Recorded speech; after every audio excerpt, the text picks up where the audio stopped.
Hello, and what are you doing over there? I'm getting warmed up. You know what? Wiggly? Here's the thing. The event was so spooky, Matt, that when Tim walked out, I almost peed my pants. All right, a few days ago, we had Apple's Spooky Fast event. It was probably the most underwhelming Apple event of all time. Are you serious? Yeah. This was like the definition of this could have been an email. At this point, you've probably seen a huge number of event recaps. That's not what we're talking about today.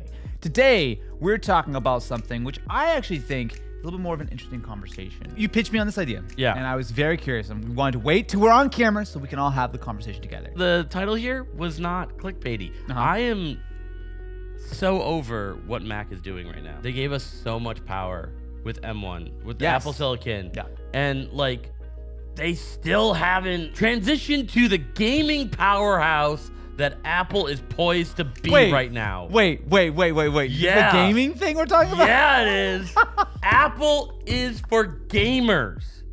Or at least it should be. It could be, but it's not because they're just screwing it all up. I feel like a crazy person right now because they've been giving us breadcrumbs, huge bread loaf-sized crumbs that they want to go into gaming. I want Apple to go and No Man's Skies? Microsoft. I want them to kick Sony in the shin. I want them to curb stop Nintendo. It's so violent, Matt. I don't think Tim is that violent. I think Tim would just like invite them over to Apple Park and like have a nice little chat, and then like everything would be fine. Craig would do it. Basically, what we're getting here is with the most recent versions of these Apple GPUs, essentially feature parity. So you're getting the same ray tracing, mesh shading, and all the stuff they're talking about is more gaming focused than it has been for like regular video encoding focus. Yeah, because they've already got video editors. Like they need to keep pace with the other GPU vendors and make sure that that's a real thing. So yeah. A year later, they say, all right, we're going to bring some AAA titles. We got No Man's Sky coming. We got Resident Evil coming. Then they come out and say,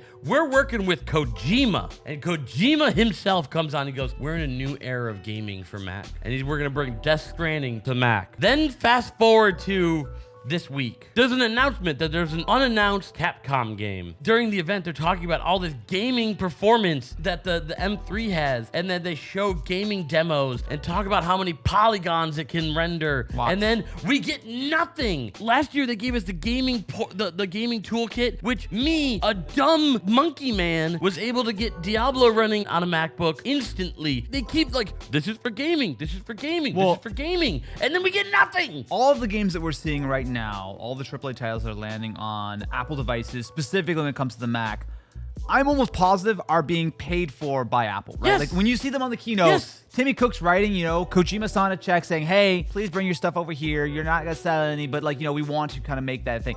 The goal is for Apple Silicon and the Mac and iPhone and everything, it to be a appealing enough platform that developers don't need to be paid off to bring their games to it, but instead realize, oh, this is a huge addressable market. We want to make sure that we have that sort of, we're missing out on the gamers who are on Mac right now. And what we're seeing with Resident Evil running on the iPhone is that an iPhone can run a AAA game that was designed for like PS4 and PS5 very, very competently. It runs really well. I didn't get into like some of the later levels, whatever. But by default, it was running at 720. I bumped it up to 1080. I will say, unsurprisingly, phone got really hot. And then the on-screen controls were borderline garbage. Like I would say just not usable. But I wouldn't blame that on the iPhone. I think that's just a game like that is not meant for touchscreen, no matter what they say. It worked well. It didn't stutter. I don't know what frame rate it gave, but it was consistent. It was smooth. Yeah. But like having a controller connected with it on a little stand was a really pleasant experience to play. And that's not a surprise, because honestly, like all these Apple Silicon devices, phone, Mac, iPad, you name it, are all very powerful. Like they've got the hardware there, they've got the screens, they've got all the sort of the fundamentals. The downside here is that there's still so little incentive for developers to make their games compatible on the platforms. In fact, Counter-Strike 2 literally just dropped support for Mac because no one played CSGO on Mac, so they didn't even bother with it. And it's like, yes, this game porting toolkit is very helpful if you want to be an enthusiast and do it yourself, or if you as a developer want to have a little bit of a shortcut. I mean, it's not really meant to just use the game porting toolkit and call it a day. It's much more meant so that you can kind of get a little bit of insight on how you want to port your game. But the problem here is still fundamentally that unless Apple are cutting you a big check, there's basically no reason for you to develop your game for Mac because no one's going to buy it. No one buys a Mac to game, even though it's technically very possible. Because most games aren't available on Mac. So you like Yeah, it's a feedback loop. Thank you to Soundcore for sponsoring today's video. Here at This Is, much like Eddie Murphy's girlfriend, we like to party all the time. Party all the time. But it's not a party without tunes, and that's where Soundcore comes in. They sent us over their Motion X500 wireless speaker to try out, and it delivers. It has got 3 amplifiers and 3 drivers for maximum party power. It fills the room right up, and it even works outside. You'll go, that's coming from that little thing? And if you are partying outside, worry not. Because this little guy, it's IPX7 water resistant, baby. And the top driver's also got an ambient light, so you can get your full RGB party vibes, where you can change the colors through their app. And speaking of apps, if you like to get a little bit more granular with your audio, the app has a 9-band Pro EQ that lets you adjust and customize however you want. And you'll hear the difference because the X500 is rated for high-res audio. Combine that with support for Sony's LDAC codec, and you get some seriously nice sounding audio. It's also got built-in spatial audio powered by Soundcore's proprietary algorithm, so you can have that 3-dimensional immersive home theater experience in any room you want without any other additional speakers. And I will say it actually works fairly well. So in listening to this, I'm surprised at just how sort of rich that sound is. Yeah. And there actually is a real difference when you turn on that spatial audio. On top of that, it is really easy to move because it has this handle, which not only is super cute, but it feels incredibly solid. Like, I mean, this thing, it's beefy. It also comes in 3 different colors to fit anyone's style. So you ready to party for yourself? Well, check out the link in the description. And thank you again to Soundcore for sponsoring this video. What's the point of having a Smaug level of Dragon's Gold that Tim Cook is sitting on? Throw money at developers to get some more AAA games on the platform. Right now, they're like, look at all the gaming you could do. And then, for what? I have an M1 Max. I don't plan on upgrading that. I love it to death. It is this thin. The fan barely kicks on even when it's at full load. It's like my perfect device. And if I could play games on that, that would, oh my God, my head would explode. I want one device. a few thoughts there. Yeah, I'm have you heard angry. of this? There's a platform called Windows. Have you heard of it? Windows, they're catching up in the laptop department. They Yeah, are absolutely. catching up. I'm not gonna say like a couple years ago they were garbage as far as like battery life goes, like the standby stuff. Like that's what I value more than raw power.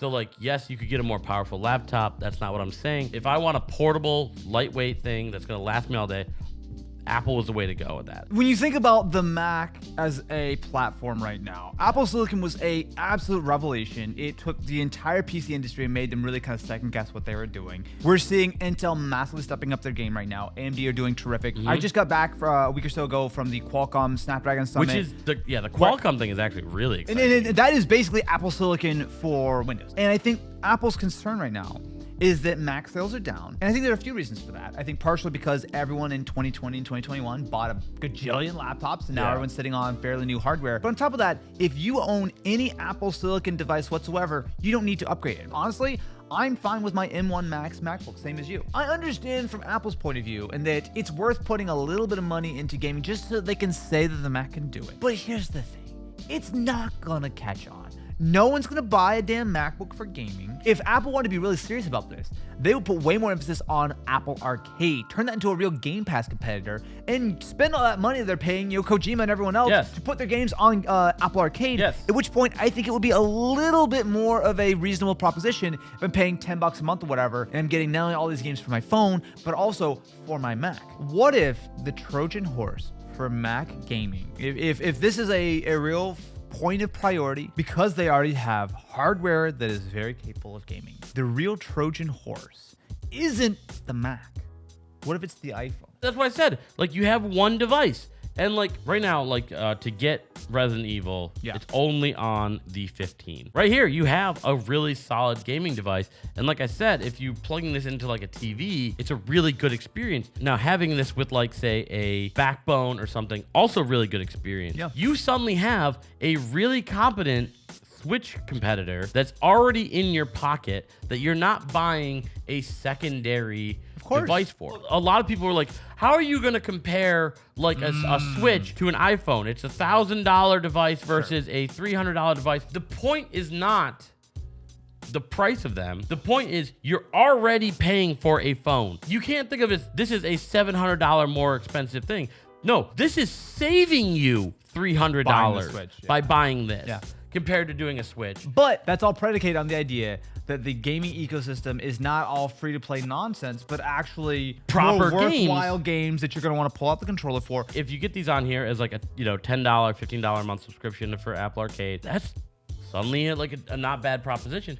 But like, it's never going to replace a gaming platform unless there's a more serious push for AAA titles. No, I kind of agree with that. It does feel like Apple are kind of like, they have like half a foot in the spot, right? They basically have what they need, except they haven't really pushed the effort. Like, I think that they're kind of doing it like in a half sort of measure. Is the answer here really that if Mac gaming is going to be good, iPhone gaming has to be good? Yes. And for iPhone gaming to be more than the regular sort of free-to-play kind of stuff, it either needs Apple to write some fat checks to get way more games on Apple Arcade, or they need to write some fat checks to entice more developers on board. All the above. I think they shot themselves in the foot with what makes Apple Arcade good. The fact that to be on Apple Arcade, it has to operate across every category of Apple product. That right now, I think, is why they're not pushing all this right now, because yeah, we have all these things for Apple Arcade, but over 2/3 of our device user base can't use them or something like that. Can we come back around to the initial premise of this video, which is specifically talking about the Mac? Because I think that's the thing that I'm most sort of curious about, because as I'm sure you've seen, the M3 Macs are more powerful. There's still some questions I have about the M3 MacBook Pro coming with 8 gigs of RAM. And like, the M3 Pro is actually not a substantial upgrade. Like, it feels like they've kind of rebalanced the chips. So it's like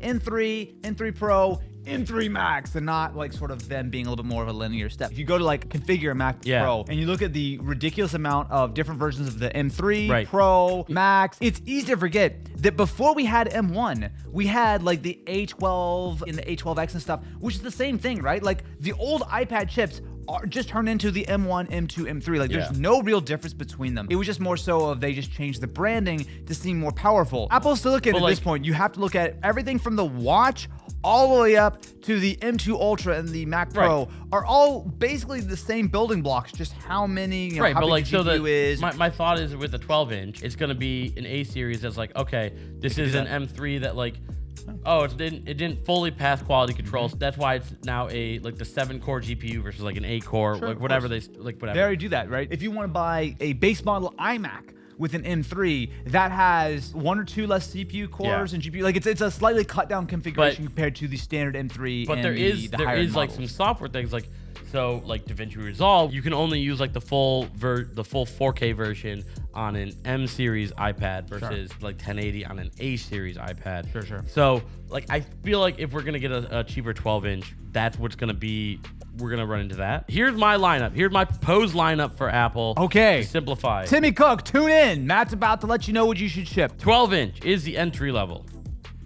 All right, with an A series processor. Air is your prosumer with an M3. That's the only configuration you can get for it. Sure. MacBook Pro, the 14 and the 16 are identical, just size-wise and battery life. So you don't like the fact that they're now shipping you an M3 as an option? No, not for that. It's a little weird, but also I don't care. Like, it just, again, it muddies the lines. And then the Ultra is their desktop version of Mac Studio. Mac Studio, yeah. Is this kind of where your frustration with the Mac lineup is stemming? Because obviously, since we're all on Apple Silicon now, there's not really a bad No, they're all really good. Yeah, I mean, like, there's some questionable values up and down the range for sure. But like, you can point to the Mac Pro at $5,000 or $6,000 is like a really questionable value. Like, of course, your frustration with the Mac lineup is that now they've transitioned to Apple Silicon. It's too messy, it's too muddy, there's too many configurations everywhere. You want them to streamline some things, so it's not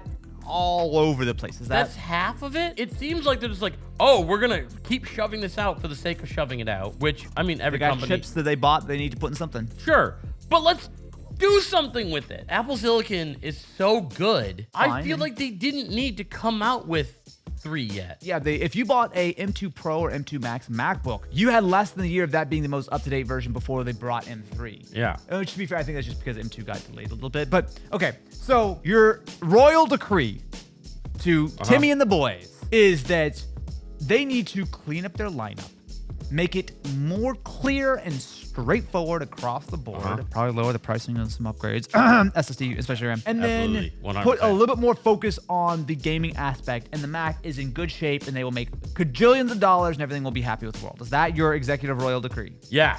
Let us know in the comments what you think. Should all Kojima games be Apple exclusives from here on out? I don't think anyone wants that. Should they buy Disney, who's going to buy EA, who's going to buy Nope. Ubisoft? No, that's all. Like, follow, subscribe, and we'll catch you in the next one. I just want to use my computer to do computer things.